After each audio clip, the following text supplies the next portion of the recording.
Bismillahirrahmanirrahim. Assalamualaikum warahmatullahi wabarakatuh.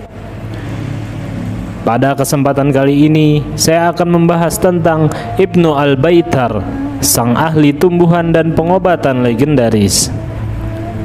Botani merupakan ilmu yang memiliki andil besar untuk kelangsungan kehidupan umat manusia dalam dunia pengobatan. Ilmu yang membahas seputar tumbuh-tumbuhan ini berguna untuk pengobatan dari ekstrak-ekstrak yang dihasilkannya. Seperti dilansir dari Sanad Media, pada abad pertengahan sekitar akhir abad ke-12 Masehi dan awal abad ke-13 Masehi, muncul sosok ilmuwan muslim terkenal yang telah melakoni banyak penelitian tentang tumbuhan untuk proses identifikasi manfaat dan bahayanya. Ia bernama Ibnu Al-Baitar. Ia merupakan sosok peneliti yang cemerlang, tekun, dan ulet. Nama lengkapnya ialah Abu Muhammad Abdallah Ibnu Ahmad Ibnu Al-Baitar Dihya ad-Din Al-Malagi. Kiprah hidupnya masyhur sebagai sosok ilmuwan tanaman yang terhormat lagi bijaksana. Sosok ahli farmasi, ahli botani yang terkenal di dunia Islam. Ia lahir di kota Malaga, Andalusia pada tahun 1197 Masehi dan wafat di Damaskus, Suriah pada tahun 1248 Masehi. Ada yang menyebut di Kairo lantaran kiprah dan dedikasinya, Ibnu Al-Baitar disebut sebagai ahli botani Arab terbesar abad pertengahan. Ibnu Al-Baitar sejak kecil sudah tertarik apa saja seputar dunia tumbuhan. Pada saat usianya mencapai 10 tahun, ia nekat berangkat ke hutan untuk menghabiskan waktunya demi berkeliaran di antara pepohonan, tanaman, dan bunga. Ia merenungkan dan menelitinya, bahkan mengilustrasikan, mengumpulkan informasi tentang mereka dan menuliskannya. Perjalanan keilmuannya membawa ia singgah ke berbagai negara yang berbeda-beda, mulai dari Yunani, Syam, Maroko, Spanyol hingga Mesir. Ibnu Al-Baitar begitu gandrung dengan kebiasaan mengumpulkan tumbuhan dan mempelajarinya dengan amat teliti. Bahkan siapa saja yang memiliki kapasitas keilmuan mengenai sejarah alam tanpa gengsi dan merasa tinggi, Ibnu Al-Baitar akan menuntut ilmu pengetahuan darinya. Riwayat hidup Ibnu Al-Baitar dalam bidang keilmuan dimulai dari masa muda, ketika ia belajar farmasi dan kedokteran dari ayahnya yang juga seorang apoteker atau farmasis terkenal. Ketika beranjak dewasa, ia juga belajar kepada Abu Al-Abbas An-Nabati, yang merupakan seorang ahli botani pada masanya. Dari sini Al-Baitar mulai banyak berkelana untuk mengumpulkan beraneka ragam jenis tumbuhan. Setiap tumbuhan yang ia temukan kemudian dicatat dan diklasifikasikan bersama beberapa rekannya. Al-Baitar juga pernah menyusuri wilayah sepanjang pantai utara Afrika dan Asia Timur jauh. Lokasi utama yang pernah disinggahinya antara lain Konstantinopel, Tunisia, Tripoli, Braga, dan Adalia.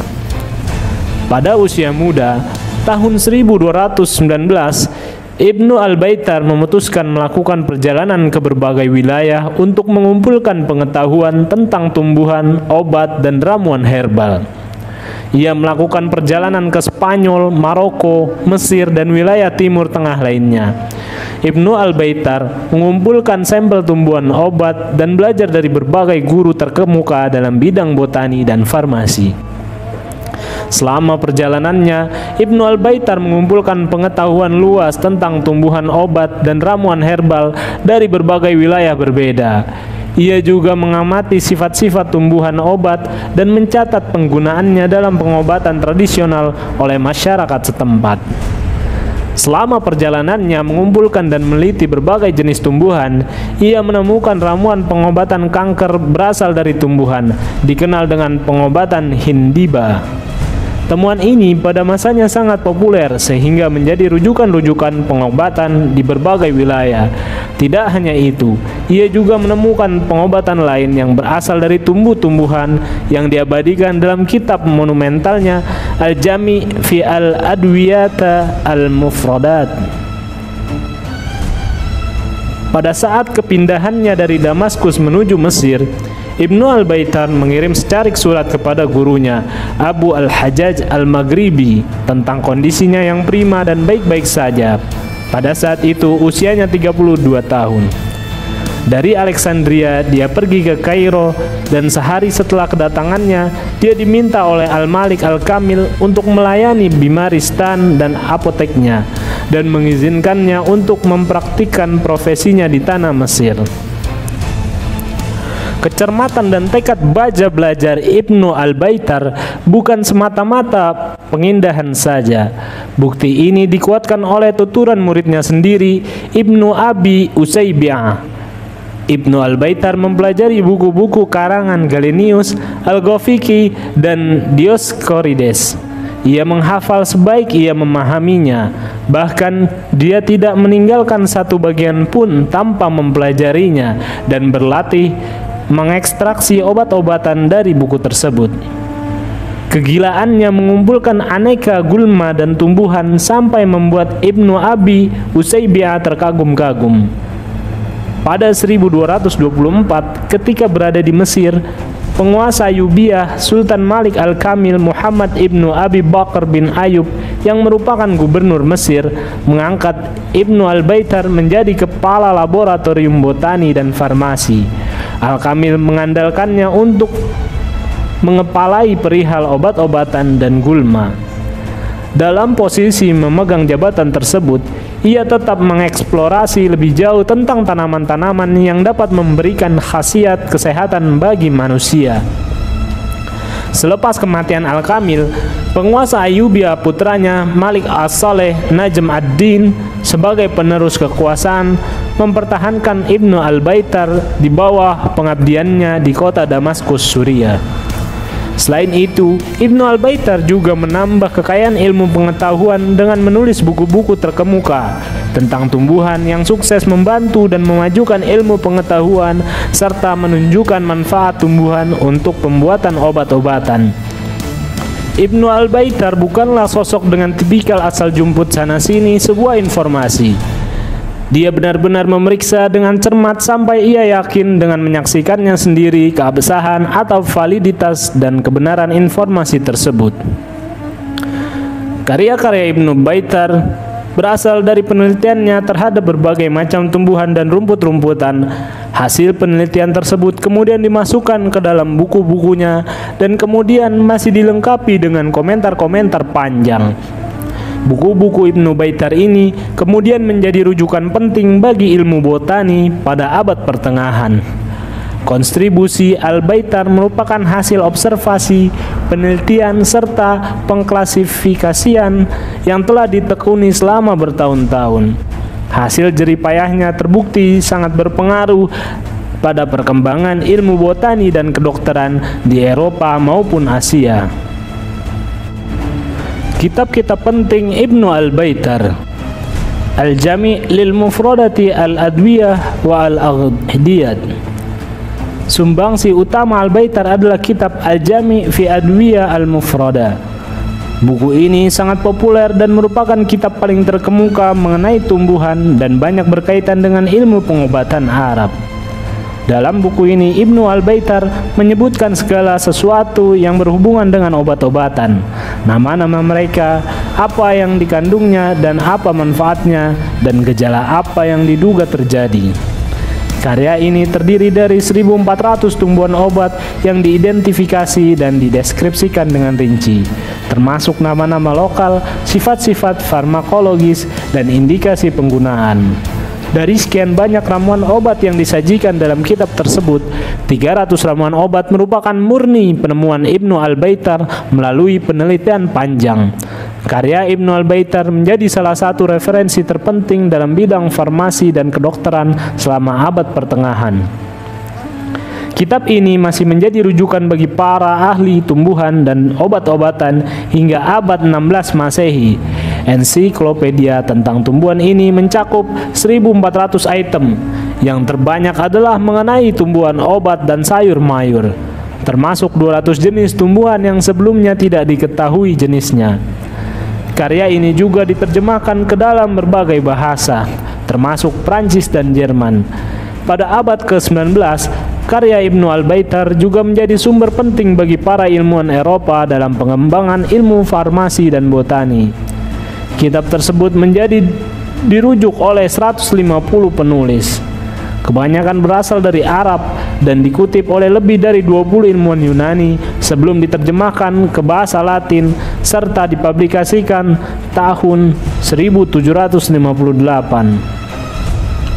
Max Meyerhoff, orientalis penulis buku Studies Medieval Arabic Medicine, hingga berkata bahwa buku itu adalah buku bahasa Arab terbaik mengenai botani. Ia mengandung banyak pembahasan lebih dari 150 buku yang sebagiannya bahasa Yunani, dengan verifikasi, catatan, dan revisi. Di dalamnya termuat penjelasan lebih dari 1.400 tumbuhan, hewan, dan obat-obatan mineral, termasuk 300 obat baru dan penjelasan cara pemanfaatannya sebagai bahan pangan dan pengobatan. Sanjungan lain juga datang dari orientalis kebangsaan Jerman, Sigrid Hanke. Dia adalah si jenius Arab terbesar dalam bidang botani. Penjelasan tentang 1.400 tumbuhan obat dengan menyebutkan nama dan metode penggunaan itu sangat luar biasa. Sementara orientalis Ruska mengatakan atas otoritas karya Ibnu Al-Baitar, buku Al-Jami itu penting, berharga, dan memiliki pengaruh yang besar pada kemajuan botani. Al-Mughni fi Al-Adwiyat Al-Mufradat. Karangan ini disebut sebagai buku monumental kedua setelah kitab Al-Jami, sebab di dalamnya berisi 20 bab yang disusun secara rapi tentang tata cara merawat dan menyembuhkan organ yang sakit secara singkat.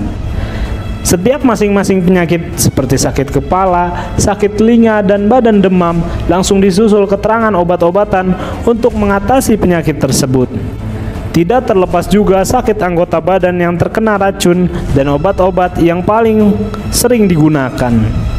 Sementara karya-karyanya yang lain adalah Al-Mughni di At-Tib, Muqala fi Al-Limun, Kitab fi At-Tib, dan Mizan At-Tabib. Integritas ilmiah Ibnu Al-Baitar ketika menulis buku dan pengambilan putusannya didasarkan pada pengalaman langsung, sehingga sewaktu dia menulis buku Al-Jami sampai merujuk pada 50 buku dan 20 diantaranya buku Yunani. Metode ilmiahnya dicirikan oleh kesadaran kritis dengan komitmen penuh pada objektivitas.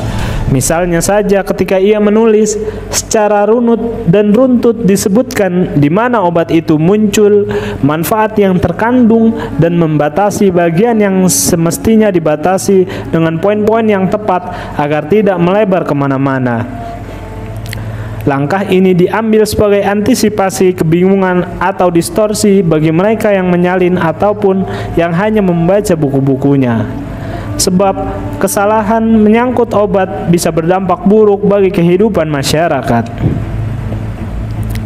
Selama masa hidupnya, Ibnu Al-Baitar juga aktif dalam memperkenalkan inovasi dalam pengobatan, seperti penggunaan salep obat dan metode ekstraksi. Ibnu Al-Baitar wafat di Damaskus pada tahun 646 Hijriah atau 1248 Masehi. Dia meninggalkan warisan ilmiah yang menjadi saksi kejeniusannya yang luar biasa. Meskipun Ibnu Al-Baitar meninggal pada 1248, warisan ilmiah dan kontribusinya dalam bidang farmasi, botani, dan pengobatan masih dihargai dan diakui sampai saat ini.